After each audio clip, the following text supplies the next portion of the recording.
هيوت قلال كتكون أيتمنى أمراوي صنعت بجيم رول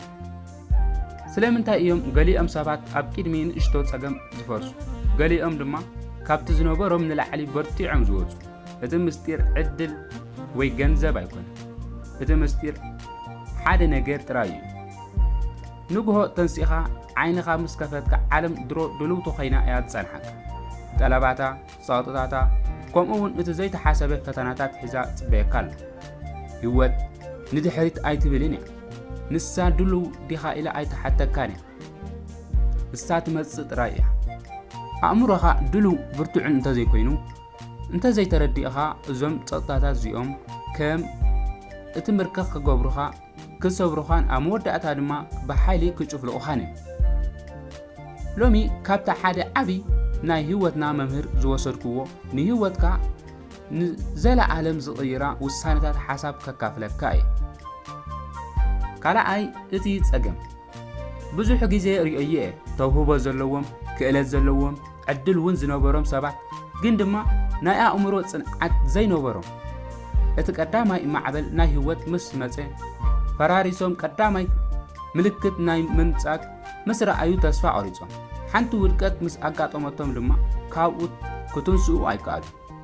እዚ ዝኾነሉ ምኽንያት ህይወት ንዓኣቶም ጥራይ ስለ ዝጨከነት ኣይኮነ እንታይ ደኣ ኣእምሮኦም ድሉው ስለ ዘይነበረ እዩ ክንዛረብ እንተኾይና ዓለም ንማንም ሩሕ ኣይኮነትን ንሃብታማት ይኹን ንድኻ ንዝተማሃረ ይኹን ንዘይተማሃረ ንመንእሰይ ይኹን ንሸማግለ ህይወት ንኹሉ ሰብ እያ ትፍትኖ ማንም ካብዚ ኣይሃድምን እዩ እቱ እንኮ ፍልሊ ናይቶም ዘጽንዑ እቶም ዝወድቁን ሰባት ኩነታት ናይ ኣእምሮ እዩ ስለዚ እዩ ዝብል ኣእምሮኻ ኣበርትዕ ወይ ድማ ዓለም ክትሰብረካ እያ ሳልሳይ እቲ መፍትሒ ኣብ ልዕለኻ መስጢር ከም እትገብሮ ዘለኻ ዓይነት ሰብ ስምዒት ይሃልኻ እሞ እንታይ እዩ እቲ ፍታሕ ናይ ኣእምሮ ብርታዕ ማለት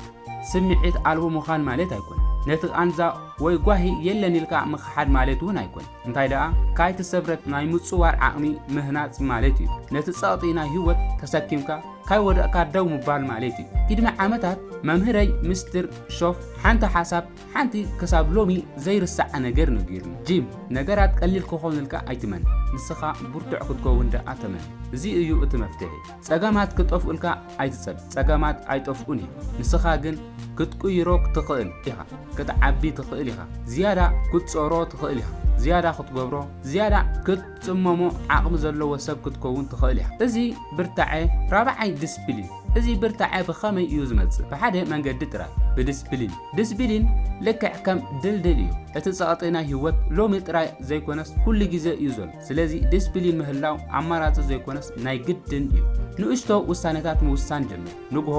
ብግዜኻ ምትንሳእ ቃልካ ምሕላው ስራሕካ ብግቡእ ምውጋድ እዚኦም ነገራት ንኣሽቱ ይመስሉ ይኾኑ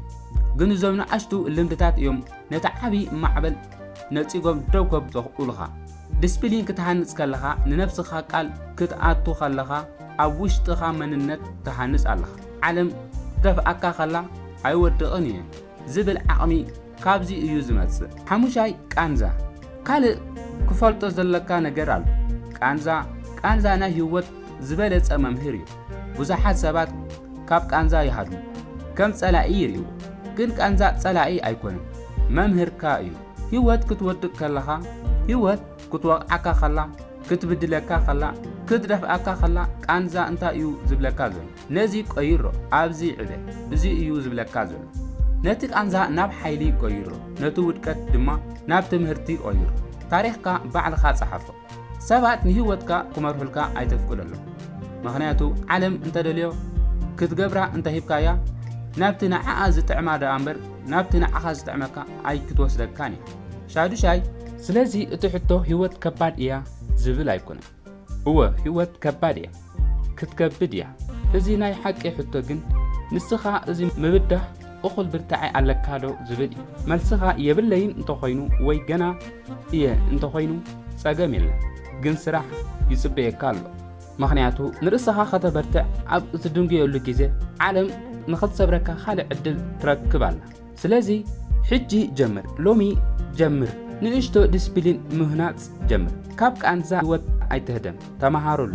نسخة برتعها نهوت كابدها كالوت يفرسو يخون نسخة جن برتعها وزع زي كوينس لومي جمو بزا فيديو تقاميت كوينا هترخبوا تصفى يقبر توساخي كم زي فيديو نخطرخبوا لايك سابسكرايب جبو يا أنيل